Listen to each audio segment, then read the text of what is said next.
विद्यार्थी मित्र हो, नमस्कार. आज आपण मध्ययुगीन मराठी वाङ्मयाचा इतिहास या BA तृतीय वर्ष सत्र 5व्याकरिता असलेली अभ्यासपत्रिका, त्या अभ्यासपत्रिकेतील वारकरी संप्रदायाचं साहित्य हा घटक, दुसरा घटक आपण आज बघणार आहोत. मित्र हो, महाराष्ट्रामध्ये आणि एकूण भारतवर्षामध्ये भक्ती चळवळ जी निर्माण झालेली आहे त्यामध्ये महाराष्ट्रात वारकरी संप्रदाय, महानुभाव संप्रदाय, लिंगायत संप्रदाय, शैव संप्रदाय, समर्थ संप्रदाय आदी संप्रदाय इथं निर्माण झाले. त्यामध्ये वारकरी संप्रदाय त्यालाच संत वाङ्मय किंवा संत साहित्य असंही म्हटलं जातं. भक्ती वाङ्मय, भक्ती चळवळ या प्रेरणेतून निर्माण झालेला हा संप्रदाय. या संप्रदायानं जे साहित्य, अमूल्य असं साहित्य निर्माण केलं, मराठी साहित्यामध्ये महत्त्वाचं ते आहे. त्या तत्पूर्वी वारकरी संप्रदायाचं जे प्राचीनत्व आहे त्याविषयीही आपण थोडीशी माहिती बघूयात. वारकरी संप्रदाय म्हणजे बघा, याचं प्राचीनत्व काय आहे. अनादी काळापासून मानवाने निसर्गातील पंचमहाभूतांची, अज्ञात शक्तींची भीतीने, कुतूहलाने, श्रद्धेने, विस्मयाने पूजा, स्तुती, प्रार्थना केलेली आहे. त्यांच्यापुढे हा माणूस नतमस्तक झाला. त्यांच्या ठिकाणी असलेल्या विनम्र भाववृत्तीपासूनच भक्तीचा उदय झाला. मानवी जीवनात सांस्कृतिकरणाला प्रारंभ झाला. मानवी जीवनात काल ओघात जीवन उत्क्रांत होत गेलं. मानवाच्या अन्न, वस्त्र, निवारा, संरक्षणादी बाबीमध्ये प्रगती होत गेली. विविध देशामध्ये आढळलेल्या प्रगत संस्कृतीवरून तत्कालीन मानवी जीवन कळले. भारतातील मोहनजोदारो आणि हडप्पा येथील संस्कृतीवरून तत्काळची सांस्कृतिक प्रगती आपल्याला कळते. भारतातील आर्य अनार्याच्या संस्कृती संगमातून एक नवी संस्कृती निर्माण झाली. उत्तरेतील आर्यांचे आगमन दक्षिणेत झाले.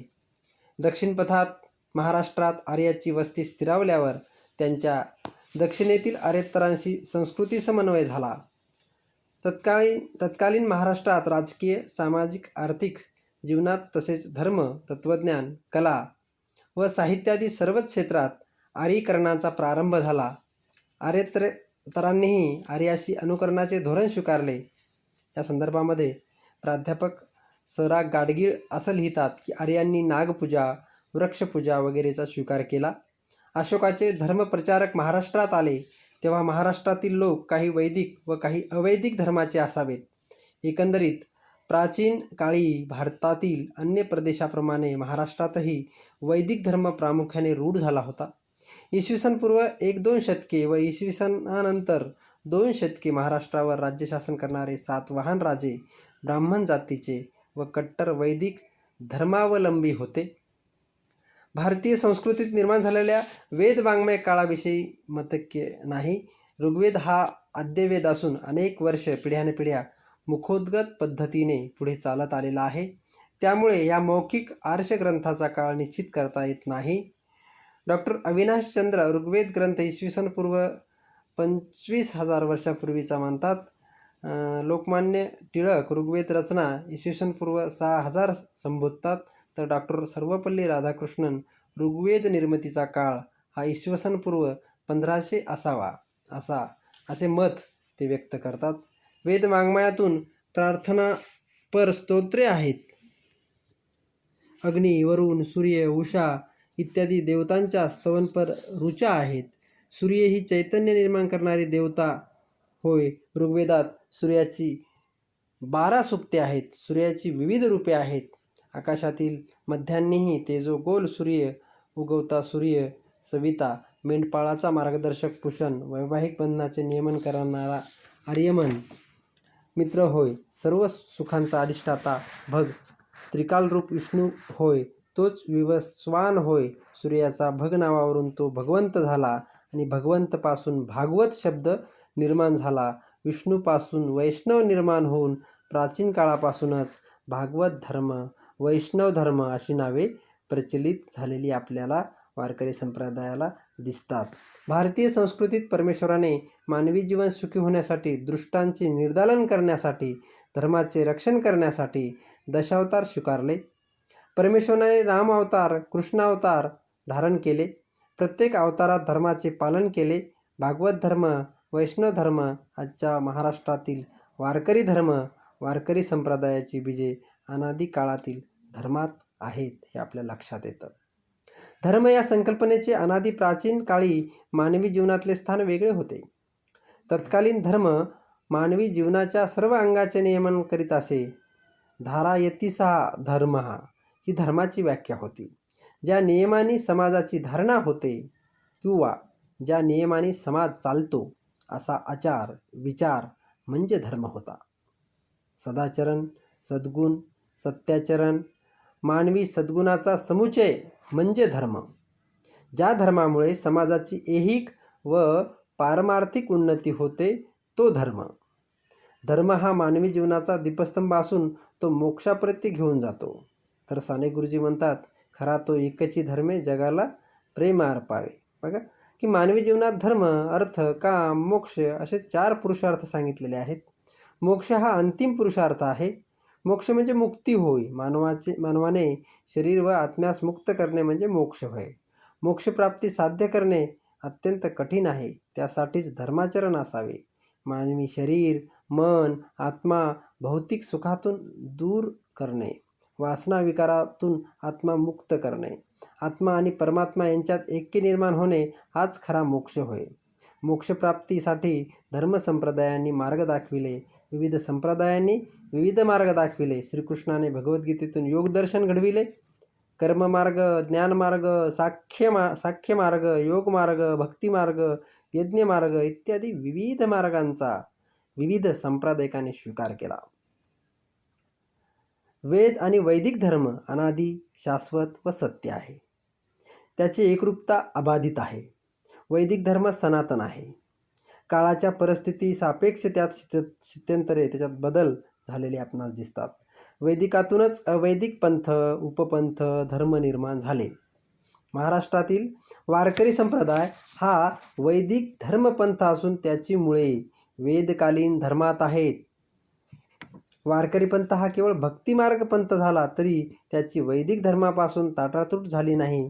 ज्ञानेश्वरीचे मूळ भगवद्गीता हा महाभारतातील भाग असून ती गीता उपनिषदाला धरून आहे. नाथ भागवताचे मूळ भागवत आहे. त्यात वैदिक धर्मच प्रतिपादन केलेला आहे. भावार्थ रामायणाचं मूळ अध्यात्म रामायणात आहे. अशा रीतीने वारकरी पंथाच्या प्रमुख ग्रंथाचा संबंध वैदिक धर्मग्रंथाशी जडलेला असून वारकरी पंथातील वाङ्मयाच्या प्रमुख लोकांनी आपल्या ग्रंथात हा संबंध अबाधित राखला आहे. भारतातील सर्व धर्मसंप्रदायांना एक अनादी परंपरा आहे. वारकरी संप्रदायासही प्राचीन परंपरा आहे. या पंथाचे उपास्य दैवत म्हणजे पंढरपूरचा श्री विठ्ठल, म्हणजे त्यात दुसरे नाव पांडुरंग. संप्रदायाचे असंख्य अनुयायी आहेत. अनुयायामध्ये बघा की ज्ञानदेव रचला पाया, संत ज्ञानेश्वर, संत नामदेव त्यांनी प्रचार केला या संप्रदायाचा. संत एकनाथ, संत तुकाराम आणि इतर संत मेळा, अनेक संत कवयित्रींचाही त्यात समावेश आहे. दिगंत कीर्तीच्या संतांनी विपुल प्रमाणात वाङ्मय निर्मिती केलेली आहे. संतांचे वाङ्मय महाराष्ट्राचे भूषण नसून तो जगाचा अमौलिक ठेवा आहे. मित्रहो, आज वारकरी संप्रदायाचा नेमका निश्चित अर्थ आपल्याला या अनुषंगाने बघायचा आहे. वारकरी संप्रदायाचं साहित्य बघायचं आहे, परंतु वारकरी संप्रदाय आणि त्याचा अर्थ, त्याचं प्राचीनत्व हे तत्पूर्वी पाहणं अत्यंत महत्त्वाचं मला वाटतं. आणि म्हणून हे जरासं विवेचन मी अधिकचं करताना आपला समोर हे मत मांडतोय. वारकरी संप्रदायाचे आराध्य दैवत हा पंढरपूरचा पांडुरंग आहे असून सांप्रदायिक अनुयायी आषाढी, कार्तिक, चैत्री व माघी या वाऱ्यांना नित्यनेमाने पंढरपूरला जातात. ह्या महिन्याच्या एकादशीला पंढरपूरला जाणारा विठ्ठल भक्त पंढरपूरचा वारकरी म्हटला जातो. त्याच्या उपासनेच्या मार्गाला वारकरी पंथ असं म्हटलं जातं. वारीकर या शब्दावरून वारकरी हा शब्द आलेला आहे. वारकरी म्हणजे पंढरपूरची वारी करणारा. असाच अर्थ महाराष्ट्रात रूढ झालेला आहे. पांडुरंगाच्या चरणी जीवन व्यतीत करणारा, व्रत आचरणारा तो वारकरी होय. भागवत संप्रदाय, भागवत पंथ, भागवत धर्म, वैष्णव पंथ, वैष्णव संप्रदाय, माळकरी पंथ इत्यादी नावानेही या वारकरी संप्रदायाला संबोधलं जातं. वारकरी गळ्यात तुळशीची माळा घालतात म्हणून माळकरी नाव आले. वारकरी शब्दाचा अर्थ तसेच काव्यांतर्गत उल्लेख अनेकांनी केलेला आहे. या संदर्भानं विका राजवाडे काय म्हणतात बघूया. वारी म्हणजे त्यांनी प्रवाशांची टोळी म्हणजे वारी, पंढरपूरला जाणाऱ्या प्रवाशांची टोळी. वारकरी म्हणजे वारीला जाणारा प्रवासी असा अर्थ ते सांगतात. तर अमरकोशामध्ये वार या शब्दाचा अर्थ समुदाय किंवा संघात असा दिलेला आहे. ह्या अर्थाने वारकरी शब्दाचा अर्थ समुदाय करणारा असा होतो. वारी शब्दाचा अर्थ येरझारा, फेरा, खेप ह्या अर्थानेही शब्दाचा वापर केलेला आहे. वारी शब्द संत ज्ञानेश्वरांनी ज्ञानेश्वरीत येरझारा ह्या अर्थी योजलेला आहे. तर ऐसे वैराग्य हे करी तरी संकल्पाचे सरी वारी, सुखे धृतीचा धवळारी बुद्धी नांदे. ज्ञानेश्वरीमध्ये 6व्या अध्यायामध्ये 377वी ही ओवी आहे की असे वैराग्य केले तर संकल्पाचे येरझरात संपते व बुद्धी धैर्याच्या महालात सुखाने वास करते असं त्यांनी म्हटलेलं आहे. संत ज्ञानेश्वरीच्या ज्ञानेश्वरीत अभंगातून वारी शब्द आलेला आहे. काया वाचा मन व जीव यावर सर्व प्रकारे उदार असणारा, रुक्मादेवीवर जो बाप श्री विठ्ठल त्यांच्याकरिता सर्वस्व अर्पण करणारा असा तोच खरा विठ्ठलाचा वारकरी होय. वारकरी विठ्ठलाचा निश्चम भक्त असतो होय. तो पंढरपुरीची वारी कधीही चुकू देत नाही. प्राचीन काळापासून नित्यनेमाने नियमितपणे पवित्र स्थळांना, तीर्थस्थानांना, यात्रांना जाण्याची जी प्रथा आहे तिला वारी म्हटले जाते. तर संत नामदेवांनी पंढरपूरच्या वारीकरांचे सुंदर वर्णन केलेलं आहे. वारकऱ्याच्या अंतःकरणात वैराग्याचे सामर्थ्य असते. त्यांच्या ठिकाणी षड्विकारांना निरोध करण्याची शक्ती असते. दया, क्षमा, शांती ह्या गुणांची संपन्नता असते. त्यांचे हृदय सदैव भगवत प्रेमाने भरलेले असते. संत नामदेवाच्या अभंगात वारी शब्द योजलेला आहे. ते म्हणतात की सांडूनी पंढरीची वारी, मोक्ष मागती ते भिकारी. पंढरीची वारी करील जो कोणी, त्याच्या मागे चक्रपाणी. आले आले रे हरीचे डिंगर, वीर वारी कर पंढरीचे, वीर वार करी पंढरीचे. अशा पद्धतीने नामदेवांनी आपल्या अभंगातून वारीच्या संदर्भात उल्लेख केलेला आपल्याला दिसून येतो. आणि म्हणून वारकरी धर्म हा भक्तांचा भक्तिप्रधान पंथ भागवत धर्म होता हे आपल्या लक्षात येतं.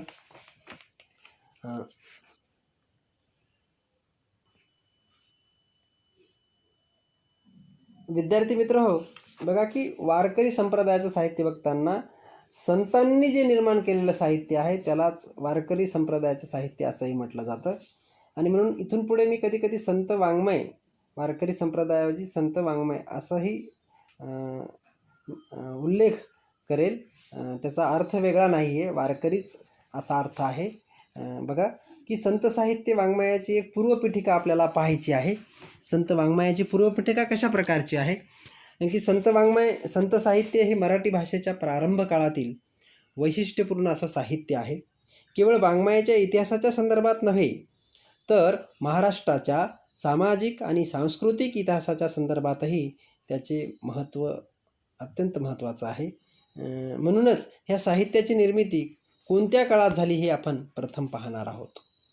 साहित्याचा त्या काळातील समाज जीवनाशी, प्रादेशिक वातावरणाशी, धर्मपरंपरा, कला आणि संस्कृतीशी तसेच राजकीय परिस्थितीशी संबंध असतो. तो संबंध समजून घेतला तरच साहित्याच्या प्रेरणांचे, स्वरूपाचे नेमके आकलन आपल्याला होऊ शकते. संत साहित्याच्या उदयाच्या काळात कोणती राजकीय परिस्थिती महाराष्ट्रात होती, इथले समाज जीवन आणि सांस्कृतिक जीवन कशा प्रकारचे होते याच्याविषयीची माहिती आपण आता करून घेणार आहोत. म्हणून अनेक वर्षाची भाषा लोक बोलत असतात. त्या भाषेच्या साहित्याला एक परंपरा असते, एक इतिहास असतो. नव्याने साहित्य निर्माण होते. त्या साहित्याचे वाङ्मयीन परंपरेशी कधी साम्याचे तर कधी विरोधाचे असे गुंतागुंतीचे नाते असते. संत साहित्य म्हणजे मुख्यतः महाराष्ट्रातील भागवत संप्रदायाच्या संतांनी निर्माण केलेले साहित्य. 13व्या शतकात ज्ञानेश्वरांनी ज्ञानेश्वरी किंवा भावार्थ दीपिका ही गीताटिका लिहिली. तेथपासून थेट 16व्या शतकातील रामदासाच्या दासबोधादी साहित्यापर्यंत विठ्ठल भक्तीच्या परंपरेत निर्माण झालेल्या संतांनी जे साहित्य निर्माण केले त्या साहित्याला मुख्यत्वे संत साहित्य किंवा वारकरी संप्रदायाचं साहित्य संबोधलं जातं. रामदास हे तर भागवत धर्मी संतांपेक्षा प्रकृतीने वेगळे असे रामोपासक संत होते आणि त्यांच्या साहित्याचे स्वरूप इतर संतांच्या साहित्यापेक्षा थोडे निराळे आहे. तरीही महाराष्ट्रातील प्रमुख संतांमध्ये रामदासाचा समावेश होतो आणि संत साहित्यात त्यांच्या साहित्याचे स्थान महत्त्वाचे मानले जाते.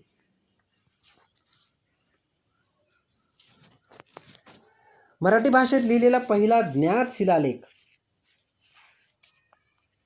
7व्या-8व्या शतकात देशी भाषा म्हणून मराठीला मान्यता होती असे ग्रांथिक उल्लेख आढळतात. की मराठी भाषेतला पहिला ज्ञात शिलालेख 10व्या शतकाच्या प्रारंभीचा आहे, पण 7व्या-8व्या शतकात देशी भाषा म्हणून मराठीला मान्यता होती असे ग्रांथिक उल्लेख आढळतात. 11व्या शतकातील सोमेश्वराच्या नामसोल्लास ग्रंथात मराठी पद्यरचना आढळते आणि या शतकाच्या उत्तरार्धात मराठीत साहित्य निर्मिती होऊ लागली असावी असे दिसते. शके 1110 मुकुंदराज यांचा विवेक सिंधू हा वेदांतावरचा मराठी भाषेतील सुगम ग्रंथ रचला गेला. या अगदी तुरळक अशा वाङ्मय निर्मितीनंतर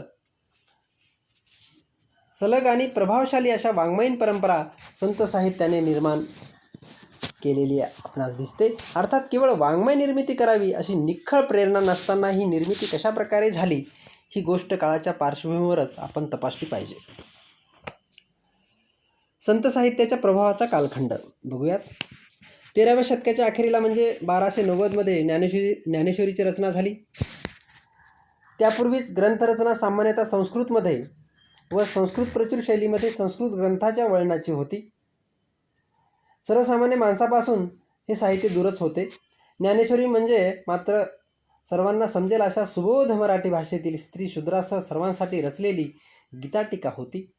ज्ञानेश्वरांनी या ग्रंथाद्वारे दाखवून दिले की साहित्य हे सर्वांसाठी आहे. साहित्याचा आस्वाद घेणे आणि साहित्य रचना करणे हे फक्त विद्वानाचे पंडिताचे क्षेत्र आहे असे नाही अशी जाणीव या ग्रंथाद्वारे निर्माण करून दिली. ज्ञानदेवांनी महाराष्ट्रात भागवत धर्माचा पाया घातला. महानुभाव आणि दत्त तसेच नाथ संप्रदायाचे अनुयायी इथे नांदत होतेच. त्यांच्यापेक्षा भागवत संप्रदाय अनेक अर्थाने वेगळा ठरला. पंढरीचा विठ्ठल हे या संप्रदायाचं दैवत. या दैवतामध्ये हरी आणि हर याचे ऐक्य झाल्याने महाराष्ट्रातील शैव आणि वैष्णव संप्रदाय येथे एकत्र आले. या संप्रदायापलीकडे जाऊन जातीभेदातीत असे समतावादी तत्त्वज्ञान या दैवताच्या भक्तीमधून संतांनी पुढे आणले आणि भागवत संप्रदाय यामुळे सर्वसमावेशक बनला. अनेक संत या संप्रदायात सातत्याने 10 दशके निर्माण होत राहिली. ज्ञानेश्वराभोवती समाजाच्या सर्व स्तरातून सर्व जातीपातीची साधीसुधी माणसे गोळा झाली. त्यांना देवभक्तीबाबत समान अधिकार होते. आपल्या भावनांना ओवी अभंगासारख्या पारंपरिक छंदामध्ये व्यक्त करण्याला त्यांनी वाव दिला. ज्ञानदेवाचा संतमेळा पाहता पाहता वाढत गेला. त्यांची भावंडे नामदेव शिंपी, चोखा महार, सेना नाव्ही, सावता माळी, विशोबा खेचर, गोरा कुंभार अशी संत मंडळी 18 पगड जातीतील त्यामध्ये होती. जनाबाई, सोयराबाई, निर्मळा यासारख्या स्त्रियासुद्धा या संप्रदायामध्ये आपणास दिसतात. नामदेव ह्या मंडळातील प्रमुख संत. त्यांच्यानंतर एकनाथ, तुकाराम आणि रामदासाचा परिवार यांच्या प्रभावाने महाराष्ट्रात भक्ती गाजत होती. रामदासांनी महाराष्ट्र हे स्वतंत्र राष्ट्र व्हावे यासाठी शिवाजी राजांच्या प्रयत्नांना पाठिंबा दिला. त्यानंतर ही भक्ती परंपरा खंडित राहिली, पण तिचे तेज क्रमाने क्षीण होत गेले, परंतु संपूर्णपणे क्षीण झाले नाही. आजही 20व्या शतकामध्ये वारकरी संप्रदायाचा जो काही प्रभाव आहे तो जनमानसावर, सामान्य माणसावर आपल्याला किती मोठा आहे हे आपल्या लक्षात येतं. आणि म्हणून संत साहित्याने आम्हाला स्वातंत्र्य, समता, बंधुता, मानवता, संवेदना या आदी मानवी मूल्येही आम्हाला त्यांनी दिलेली आहे. म्हणून एका विचारवंताने म्हटलं होतं की मराठी साहित्यामधील संत साहित्य इतकं महत्त्वाचं आहे की त्यांनी आमच्यामध्ये जी सद्गुण आहेत, सद्प्रवृत्ती आहे, ही तशीच अबाधित ठेवलेली आहे. म्हणून 13व्या शतकापासून म्हणजे ज्ञानेश्वरापासून 16व्या शतकापर्यंत म्हणजे सार्थ हा कालखंड, रामदास आणि तुकारामापर्यंतचा हा कालखंड संत साहित्याने प्रभावित झालेला आहे असं आपल्याला म्हणता येतं. विद्यार्थी मित्रहो, मध्ययुगीन कालखंडातील तत्कालीन राजकीय परिस्थिती कशा प्रकारची होती ही पाहणं गरजेचं आहे. कारण तत्कालीन सामाजिक, राजकीय, शैक्षणिक, सांस्कृतिक परिस्थितीचा प्रभाव त्या लेखकावर, त्या साहित्यावर पडलेला आपणास दिसतो. आणि म्हणून तत्कालीन राजकीय परिस्थिती कशा प्रकारची होती हे आपण पाहूयात. महाराष्ट्राच्या भूभागावर 2-2.5 हजार वर्षे जुनी मानवी वसाहत असल्याचे पुरावे सापडले असले तरी इसवी सनाच्या 7व्या-8व्या शतकापासून महाराष्ट्राच्या इतिहासाची जडणघडण आपल्याला अधिक प्रमाणात परिचित झालेली आहे. इसवी सनाच्या प्रारंभापासून अनुक्रमे सातवाहन, वाकाटक, पूर्व चालुक्य, राष्ट्रकूट, उत्तर चालुक्य आणि यादव अशी राजघराणी इथे 14व्या शतकापर्यंत नांदली. महाराष्ट्राच्या बहुतेक सर्व प्रदेशावर राज्य करणारे शेवटचे राजघराणे यादवांचे होय. मराठी राज्याचा उत्कर्ष आणि विस्तार यादवांमुळे झाला आणि परकीय आक्रमणाचे तडाखेही याच राजवटीने सोसले. 9व्या शतकाच्या अखेरीपासून हे घराणे स्वतंत्र कर्तृत्वाने गाजू लागले. देवगिरी हे त्यांच्या राजधानीचे ठिकाण. 12व्या शतकात हे राजे सत्तेवर आले. 13व्या शतकात त्यांच्या राजवटीने उत्कर्ष गाठला आणि 14व्या शतकाच्या पूर्वार्धातच ही सत्ता नाश पावली. म्हणून 12वे-13वे शतक हा या राजवटीचा काळ ओळखला जातो. भिल्लम, सिंघनदेव, कृष्णदेव, रामचंद्रदेव असे अनेक प्रसिद्ध राजे या राजकुळात होऊन गेले. यादव राजांनी धर्म, कला, वाङ्मय अशा अनेक क्षेत्रातील विद्वानांना आणि कलावंतांना उदार आपल्या राजदरबारामध्ये आश्रय दिला. हेमाद्री पंडित, बोबदेव, खोलेश्वर यासारखे व्यासंगी पंडित आणि कलावंत यादवांच्या आश्रयाने उल्लेखनीय कर्तृत्व दाखवून देऊ शकले. हेमाद्री हा मोठा धर्मज्ञ आणि विद्वान पंडित होता. चतुर्वर्ग चिंतामणी हा त्याचा ग्रंथ प्रसिद्ध आहे. सारंगदेवाने संगीत रत्नाकर हा संगीत क्षेत्रात मान्यताप्राप्त असा ग्रंथ रचला आहे. यादव राजवटीची ही मराठी समाजाला देणगी आहे असे समजले जाते. तत्कालीन सामाजिक परिस्थिती, तसं साहित्य हा समाजाचा आरसा असतो म्हटलं जातं. त्या साहित्यामधून तत्कालीन समाज आपल्याला समजत असतो. म्हणून समाजाची स्थिती कशा प्रकारची होती, वारकरी संप्रदाय कालीन समाजाची स्थिती, सामाजिक स्थिती ही कशा प्रकारची होती त्याविषयी आपण बघूयात. विविध प्रकारचे कोरीव लेख आणि अनेक ग्रंथ यांच्यामधून यादव काळातील लोकजीवनाची कल्पना येते. हा समाज चातुर्वर्ण्यावर आधारलेला, कर्मकांडाचे प्रभुत्व असलेला, जातीभेदाने विभागलेला तो समाज होता. या समाजात त्रैवर्णिकांना मानाचे स्थान होते, म्हणजे ब्राह्मण, क्षत्रिय आणि वैश्य. तर शूद्र लोक मात्र गावाबाहेर अन्यायाचे व पशुसारखे दीनवाणे जीवन जगत होते. स्त्रियांचे जीवनही अत्यंत हालाखीचे होते. लग्नसंबंध अल्पवयातच होत होते. बहुपत्निकत्वाची चाल सर्वत्र होती. वतनदारीवर आधारलेली ग्रामसंस्था परंपरागत पद्धतीने चालत होती. जात आणि व्यवसाय यांची सांगड असलेली बलुतेदारी रूढ होती. जात पंचायत आणि ग्रामपंचायत यांचे ग्रामीण जीवनावर नियंत्रण असे. त्या काळच्या महाराष्ट्रात मुख्यतः लहान लहान गावेच होती. मोठी नगरे मोजकीच होती. जुन्नर, पैठण, नाशिक अशी परंपरेची प्रतिष्ठा पावलेली नगरे, देवगिरी, सिन्नर, कोल्हापूर, मालखेड, ठाणे अशी राजकीय महत्त्वाची नगरे आणि माहीम, चोल, सोपारा, कल्याण अशी व्यापारी नगरे या काळात प्रसिद्ध होती. पंढरपूरसारख्या गावाला धार्मिकदृष्ट्या अत्यंत महत्त्व प्राप्त झालेलं होते. म्हणजे पंढरपूर ही काशी समजल्या जात होतं, समजली जाते आणि आजही समजली जाते. तत्कालीन वारकरी संप्रदायकालीन मध्ययुगीन काळातील सांस्कृतिक जीवन कशा प्रकारचं होतं त्याविषयी आपण बघूयात. या काळातील समाज जीवनावर परमार्थाचा मोठा प्रभाव होता. ऐहिक जीवन मौजमजेने जगावे अशी समाजाची प्रवृत्ती नव्हती. घरे सर्वसाधारणपणे मातीचीच असत. राजवाडे आणि गडकोटही दिमागदार असण्यापेक्षा भक्कम अधिक असत. देवळे, मठ, ओऱ्या, धर्मशाळा यांच्या आश्रयाने जगणारा एक मोठा वर्ग होता. व्रतवैकल्ये, तीर्थयात्रा, नवस, सायास, श्राद्धविधी, दानधर्म यामध्येच मुख्यतः समाज गुरफटून गेलेला होता. निरनिराळे उपासना ग्रंथ प्रचलित होते आणि त्यांची वेगवेगळी उपास्य दैवतेसुद्धा होती. याखेरीज अनेक प्रकारची क्षुद्र दैवते पूजली जात होती. मंत्रतंत्र, भूतेखेते आदी कल्पनांचा पगडा सर्वसामान्य माणसाच्या मनावर प्रगाढ होता. शकुन, जादूटोणा, शुभाशुभ, कालखंड यावर त्यांचा विश्वास होता. दैवशरण अशी वृत्ती असल्याने दैवी कृपा प्राप्त करण्यासाठी किंवा अरिष्ट टाळण्यासाठी वाटेल ते करण्याची लोकांची तयारी असे. मग त्यामध्ये यज्ञ, जप, तप, अनुष्ठाने सतत चालत असत. गावोगावची देवळे ही मोठी सांस्कृतिक केंद्रेच होती. तेथे पुराण, प्रवचन, कीर्तन अखंड चालत असे. विद्वान पंडितांच्या धर्मसभा होत. ते शास्त्रीय अर्थाची चर्चा चाले. श्रद्धायुक्त मनाने धर्माचे आचरण हेच सर्वसामान्य जीवन होते. ज्या देवळाभोवती समाजाचे जीवन गुंफले होते त्या देवळाच्या आधारानेच मुख्यतः कलांचा विकास त्या काळात झालेला होता. यादव राजांनी आश्रय दिलेले हेमाद्री पंडित यांनी मंदिराच्या बांधणीची वैशिष्ट्यपूर्ण पद्धती निर्माण केली. ती देवळे हेमाडपंथी देवळे म्हणून ओळखली जातात. गुहा लेण्याची परंपरा इथे फार मोठी होती. शिल्पकलेबरोबरच संगीतही यादव काळात राजश्रयाने नांदत होते. संगीत रत्नाकर, संगीत सुधाकर, संगीत समाचार अशा शास्त्रीय ग्रंथाची निर्मिती चालुक्य आणि यादवांच्या राजवटीत झालेली दिसते. संगीत आणि नृत्याची स्वतंत्र परंपरा महाराष्ट्रात निर्माण झालेली मात्र आपल्याला दिसत नाही. मात्र इथल्या विविध वस्तूंची निर्मिती दर्जेदार अशी होती. वस्त्रनिर्मिती, अलंकार, जांभळ्याच्या वस्तूंमध्ये महाराष्ट्र हा अव्वल होता.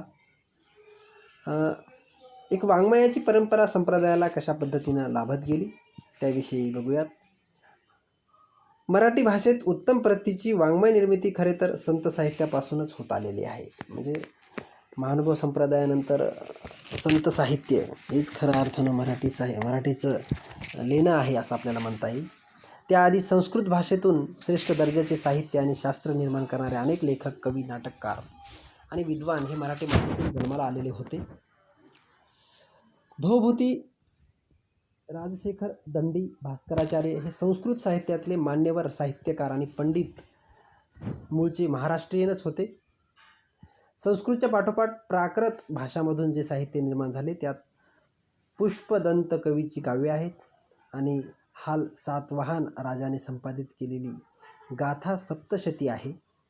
मराठी या देशी भाषेतून साहित्य निर्मितीचा प्रारंभ 8व्या-9व्या शतकापासून सुरू झाला असावा. 11व्या शतकात होऊन गेलेल्या मुकुंदराज कवीचा विवेक सिंधू हा काव्यग्रंथ मराठी भाषेतील आद्य ग्रंथ मानला जातो. ज्ञानेश्वरीच्या रचनेपूर्वी 100 वर्षे या ग्रंथाची निर्मिती झाली. वेदांतावरचा हा मराठीत रचलेला सुलभ ग्रंथ म्हटला जातो. याशिवाय नाथपंथी योग्यांनी अमरनाथ संवाद किंवा गोरक्षगीता यासारखी पारमार्थिक ग्रंथरचना केलेली आहे. रामदेवराय यादवांच्या पदरी असलेल्या हेमाद्री पंडितांनी महाराष्ट्री मोडी लिपीचा प्रचार केला. लेखन कल्पतरू हा ग्रंथ रचून पत्रलेखन विद्येची माहिती साक्षेपाने त्याने नोंदविली. चतुर्वर्ग चिंतामणी हा त्याचा ग्रंथ धार्मिक विधी आणि आचारासंबंधी आहे. याशिवाय कालनिर्णय, नीतिबोध असे आणखीही काही ग्रंथ रचले. बोबदेव हे हेमाद्रीचे सहकारी पंडित. त्यांनीही ज्योतिष आणि वैदिकासह भागवतावरही टीकाग्रंथ लिहिले. या संदर्भाने मुकुंदराजाचा एक थोडक्यात आपण परिचय बघू. मुकुंदराज हे 11व्या शतकातले विद्वान कवी. ते अंबाजोगाई येथील होते असे मानले जाते आणि अंबाजोगाई येथे त्यांची समाधीही दाखविली जाते. विवेक सिंधू आणि परमामृत असे 2 परमार्थविषयक ग्रंथ त्यांनी लिहिले. विवेक सिंधू या ग्रंथाची रचना ज्ञानेश्वरीपूर्वी 100 वर्षे झाली. शके 1110 मधील हा ग्रंथ मराठीतला पहिला ग्रंथ समजला जातो.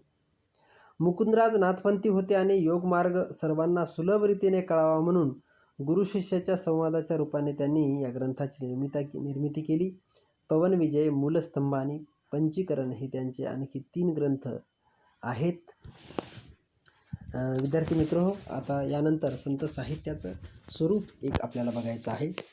संत साहित्य निर्माण झाले ते कोणत्याही शुद्ध वाङ्मयीन अशा प्रेरणांनी नव्हे. त्यामागे कोणतीही वैयक्तिक महत्त्वाकांक्षा नव्हती की व्यक्तिगत यशाची अपेक्षा नव्हती. ज्ञानेश्वरांनी ज्या भागवत संप्रदायाचा पाया घातला त्या संप्रदायात समाजाच्या सर्व स्तरातील भक्त सहभागी झाले. आजवर ज्यांना माणूस म्हणून प्रतिष्ठा मिळाली नव्हती असे स्त्री शूद्रही या संप्रदायात भक्त म्हणून दाखल झाले आणि त्यांना भक्तीच्या पातळीवर समानतेचा अनुभव आला. या संतांनी आपल्या दैवताशी भक्त म्हणून संवाद केला. आपली सुखदुःखे त्यांना सांगितली. संतमेळ्यात जो आनंद मिळाला तो त्यांना सांगावासा वाटला. भक्तीच्या मार्गावरचा आपला प्रवास कसा होत गेला हे सांगावेसे वाटले. त्यातून बहुतेक संतांची अभंग रचना झालेली आहे. त्यामागच्या प्रेरणा त्यांच्या जीवनात, समाजात आणि संस्कृतीत कशा आहेत हे पाहिले तर त्या साहित्याचे स्वरूप आपल्याला उलगडता येते. यादवांच्या राजवटीत उतरता काळ आणि मुसलमानी आक्रमणे यामुळे बनलेल्या समाज जीवनापासून संत अलिप्त नव्हते.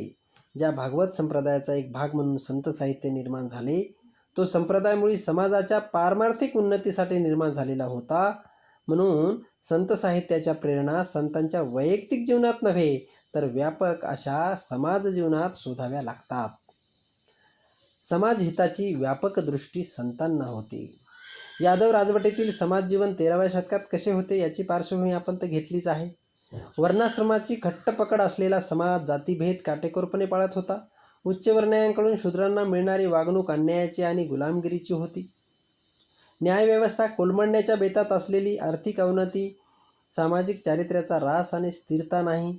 या कारणाने समाज एक प्रकारे हालाकीचे जीवन जगत होता. कोणत्याही दिलासा देणारे नेतृत्व राजकीय सामाजिक स्तरावर आढळत नव्हते. अशा परिस्थितीतून समाजाला बाहेर काढण्याची तळमळ संतांना होती. धर्म हे त्या काळी समाज जीवनाचे केंद्रच होते. म्हणून धर्माचे खरे स्वरूप सामान्य जनतेला दाखवावे आणि मानवतेला अनुसरणारी ही भक्ती हे चारित्र्यशुद्धीचे साधन बनवावे असे संतांना वाटले.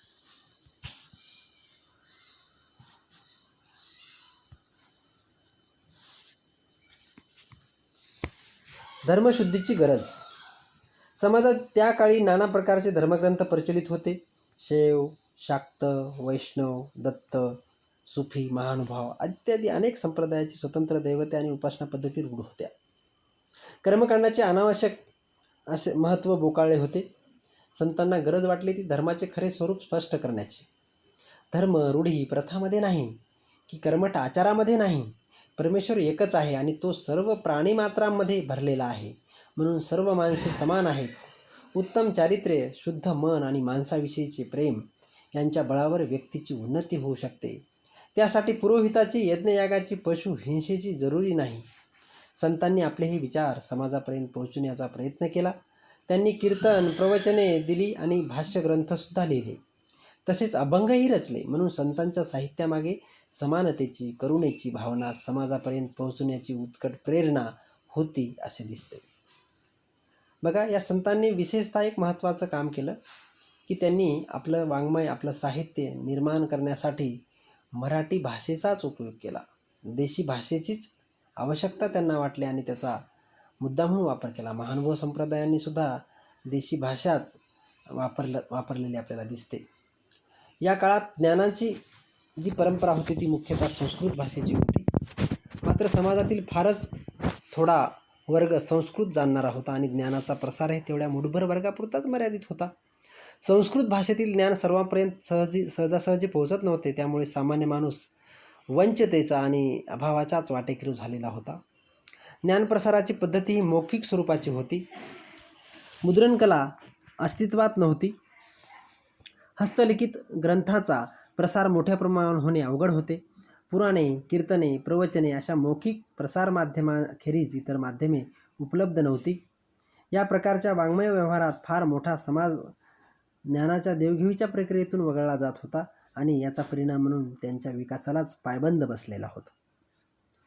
समाजाच्या सर्व थरापर्यंत ज्ञान पोहोचत नसल्याने मुक्त विचाराचे आदानप्रदान शक्यच नव्हते. याचा गैरफायदा घेऊन अज्ञानी माणसाचे शोषणही सातत्यानं होत होते. देशी भाषेतून लौकिक व्यवहार चालू असले तरी त्या मराठी भाषेला वाङ्मयाची भाषा, ज्ञानसंचयाची आणि ज्ञानप्रसाराची भाषा म्हणून प्रतिष्ठा नव्हती. मात्र संतांना सर्वसामान्य माणसाच्या दुःखस्थितीविषयी कळवळा होता आणि त्यांच्यापर्यंत ज्ञान पोहोचवण्याची तळमळ होती. हे ज्ञान देशी भाषेतून पोहोचवण्याची गरज संतांनी ओळखली. मराठी भाषेतून अभंगरचना तर त्यांनी केलीच, पण तत्त्वज्ञानपर ग्रंथही लिहिले. संस्कृत भाषेच्या तुलनेत देशी भाषेचे सामर्थ्य आणि सौंदर्य सिद्ध करण्याचे आव्हान त्यांनी स्वीकारले आणि हिताच्या व्यापक दृष्टिकोनातून देशी भाषेत वाङ्मय निर्मितीचा आपला हेतू साध्य केला. श्रेष्ठ संस्कृत ग्रंथावरील भाष्य आणि श्रेष्ठ संस्कृत काव्यावर आधारलेले आख्याने तसेच तत्त्वचिंतनात्मक ग्रंथ याबरोबरच ओवी, अभंग, गवळणी, भारुडे, पद, स्तोत्रे, आरत्या इत्यादी काव्य प्रकाराचा संत साहित्यामध्ये समावेश होतो. विस्तृत ग्रंथरचना आणि स्फुट काव्य अशा दोन्ही प्रकारच्या साहित्य निर्मितीने संतांनी काय साधले, कोणते कार्य केले असा प्रश्न समोर आला तर त्याचे उत्तर म्हणून संतांच्या सामाजिक आणि वाङ्मयीन कार्याचा आढावा घ्यावा लागतो. त्यातूनच संतांनी आपल्या साहित्याद्वारे घडविलेल्या परिवर्तनाचे स्वरूप लक्षात येते. संत साहित्याच्या परिवर्तनाचा स्वरूप बघूयात. संतांनी आपल्या साहित्याच्या परमार्थाच्या क्षेत्रातील परिवर्तनासाठी वापर केला. व्यापक अशा संपूर्ण सामाजिक परिवर्तनासाठी लोकनेत्यांना बाह्य परिस्थितीतही अनुकूल व्हावे लागते. संतांनी हे ओळखले आणि परमार्थाच्या मर्यादित क्षेत्रातच परिवर्तन घडविण्याचा त्यांनी प्रयत्न केला. मात्र त्याचे परिणाम सामाजिक जीवनावरही झाल्याखेरीज राहिले नाहीत. संत सामाजिक कायद्यामध्ये बदल करू शकत नव्हते, पण ज्या धर्मसंस्थेची सामाजिक व्यवहार पकड होती त्या धर्मसंस्थेला शुद्ध करण्याचे प्रयत्न संतांनी केले. विविधता मिटवून एकता आणि समानता प्रस्थापित करण्याची त्यांची धडपड होती. व्यक्तीचे चारित्र्य आणि त्यांनी मूलभूत सुधारणेचा बिंदू मानला आणि चारित्र्य शुद्धीचा आग्रह धरला. भक्तीचा सोपा मार्ग त्यांच्या साहित्याने दाखविला. कर्मकांडाला दूर सारून सजन सुलभ अशी ईश्वरी उपासनेची रीत समाजाला संतांनी घालून दिली. आचारविचारामधील विकृती दूर सारली. त्यांचा भक्तिमार्ग लोकांना संसारापासून दूर नेणारा नव्हता. संसारात राहूनच परमार्थ साधन करावे असा उपदेश संतांनी केला. त्यांची भक्तीची कल्पना सोपी, कर्मकांडाचा आग्रह न धरणारी आणि नैतिकतेच्या पायावर उभी असलेली होती. ती निवृत्तीमार्गी नव्हती आणि प्रवृत्तीमार्गीच होती. त्यामुळे चारित्र्यशुद्धी आणि धर्मशुद्धी घडून आली. देव आणि भक्त याचा थेट संबंध संतांनी प्रस्थापित केला. त्यामुळे आचाराचे, विविध विधानाचे आणि पुरोहित वर्गाचे वर्चस्व कमी झाले. भक्तीचा अधिकार सर्वांना आहे असे संतांनी दाखवून दिले. त्यामुळे समानतेचे तत्त्व परमार्थेपुरते तरी अंमलात आले. अनेक शूद्र स्त्रिया यांना भागवत संप्रदायात मानाचे स्थान मिळाले. समाजातील विषमतेची धार त्यामुळे कमी झाली. देव एकच आहे असे सांगून संतांनी अनेक देवतांचा गोंधळ दूर केला आणि देवाशी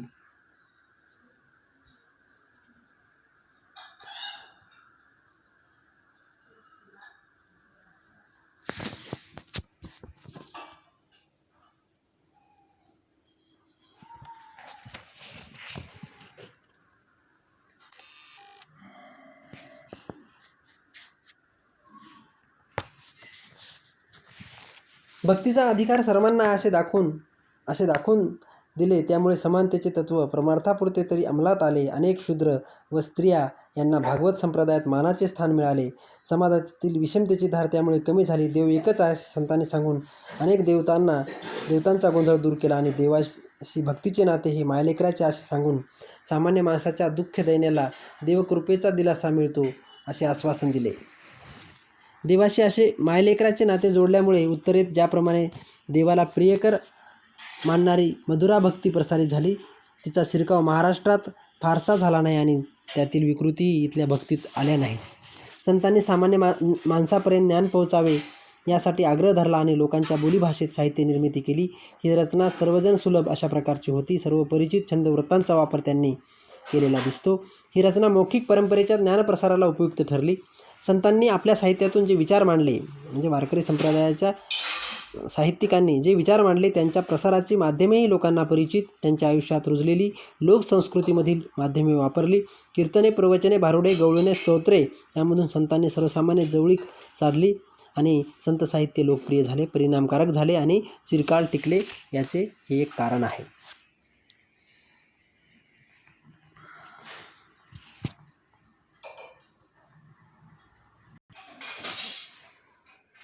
वारकरी संप्रदायाच्या साहित्याची स्वरूप, प्रेरणा, तत्कालीन परिस्थिती आपण बघत असताना संत चळवळीचे किंवा वारकरी संप्रदायाचे यश आणि मर्यादा पाहणंसुद्धा मला अगत्याचं आणि महत्त्वाचं वाटतं. संत चळवळीचे आणि पर्यायाने संत साहित्याचे यश बहुतांशी धार्मिक आणि सांस्कृतिक क्षेत्रातील होते. भौतिक दुरावस्था, आत्मसन्मानाचे खच्चीकरण आणि मानसिक गुलामी यामुळे मूड झालेल्या समाजाला त्याच्या अगतिक अवस्थेतून वर काढण्यासाठी संतांनी प्रयत्न केले आणि ते यशस्वीही झाले. सामाजिक जीवनातील मूलभूत प्रश्नांना संतांनी हात घातला नाही. युरोपात ज्याप्रमाणे धर्मलढ्याला आर्थिक संघर्षाची मदत झाली तशी साथ त्यांना इथे मिळाली नाही. शास्त्रप्रामाण्य आणि जातीव्यवस्थेची चौकट यांना उखडण्याचा विचार संतांनी केला नाही. समाजव्यवस्था हादरेल असे बंड किंवा विद्रोह त्यांच्या विचारामध्ये आढळत नाही की सामाजिक क्रांतीचे आव्हानही त्यात नाही. या मर्यादा असूनही भक्तिमार्ग हा पलायनवादी मार्ग होता आणि संतांनी अध्यात्माचा प्रसार करून लोकांना ऐहिक जीवनाविषयी उदासीन केले असे मात्र म्हणता येणार नाही. संत केवळ टाळपुटे आणि पळपुटे नव्हते अशा तऱ्हेचा विचार काही अभ्यासकांनी मांडला असला तरी समतोल विचार करणाऱ्या जिज्ञासू माणसाला असेच दिसते की समाजव्यवस्थेला धक्का न लावता संतांना स्त्री शूद्रांना आत्मविकासाची वाट खुली करून द्यायची होती. त्यांचे नैतिक सामर्थ्य त्यांनी वाढवलं. प्रापंचिक दुःखावर मात करण्यासाठी त्यांना दिलासा आणि बळ त्यांनी दिले. मनुष्य कोणत्याही जातीचा असो त्याला आत्मोद्धाराची संधी आहे असा एक विश्वास संतांनी निर्माण केला. अशा पद्धतीने संत साहित्य, वारकरी साहित्य, त्याचं स्वरूप, त्याच्या प्रेरणा आपल्याला आजच्या याच्यामध्ये आपण बघितलेले आहेत. बाकी पुढील भाग संत साहित्य किंवा वारकरी संप्रदायाचं जे साहित्य त्याच्यामध्ये महत्त्वाचे संत जे आहेत ते संत ज्ञानेश्वरांचं साहित्य घेऊन आपण पुढील व्हिडिओ येणार आहोत. धन्यवाद.